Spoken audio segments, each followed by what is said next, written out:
আসসালামু আলাইকুম রহমতুল্লাহি ওবারাকাতুহু। প্রিয় দিনী ভাই ও বোনেরা, আজকে খুবই গুরুত্বপূর্ণ একটি আমল আপনাদের সম্মুখে তুলে ধরছি। যে ভাই ও বোনেদের টাকার অভাব, এই রমজান মাস যাচ্ছে, অভাব অবটনায় যাদের টাকার অভাব আছে, ইনশাআল্লাহ রোজা রেখে এই কোরআনী আমলটি অবশ্যই একবার করবেন। টাকার অভাব, ঋণগ্রস্ত হয়ে আছেন, নানা ধরনের সমস্যা দেখা দিয়েছে।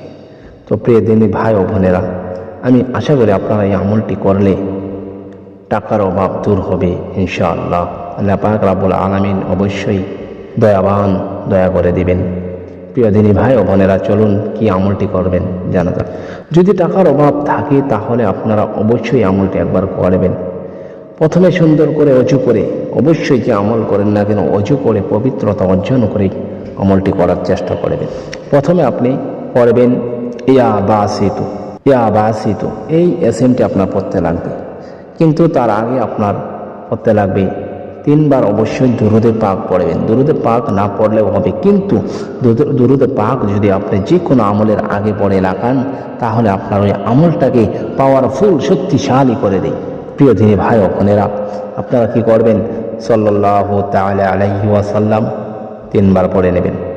তারপরে পড়বেন ইয়া বাসিতু 10 বার পড়বেন। এভাবে আঙুলে ঘুনে ঘুনে পড়বেন।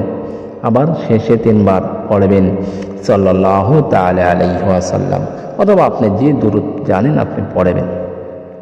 প্রিয় দিনী ভাই ও বোনেরা, এতটুক পড়ার পর আপনার হাত নেবেন আর হাতের তালুতে একটি ফু দেবেন, আর ওই আপনার দুটো হাত পুরা মুখ মণ্ডলে মুছে দিবেন।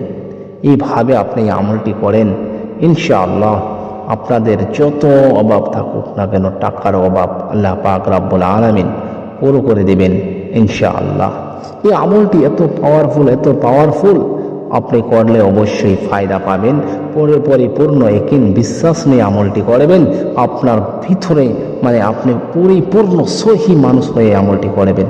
প্রিয় দিনী ভাই ও বোনেরা, এই আমলটি করলে অবশ্যই আপনি ফায়দা পাবেন তো পাবেনই। আর তার থেকে এইবার রোজার মাস, এই রমজান মাসে আপনি রোজা রেখে ওই আপনার পবিত্র মুখ দিয়ে আপনি যখন এই আমলটি করবেন, আল্লাহ পাক রব্বুল আলামিন অবশ্যই কবুল করবেন। আশা করি আপনারা বুঝতে পেরেছেন কি আমলটি করবেন, কিভাবে করবেন। আজকের ভিডিওটি এ পর্যন্তই, আবার কথা বলবো অন্য একটি ভিডিওর মাধ্যমে। আসসালামু আলাইকুম রহমতুল্লাহি ওয়া বারাকাতুহু। খুদা হাফেজ।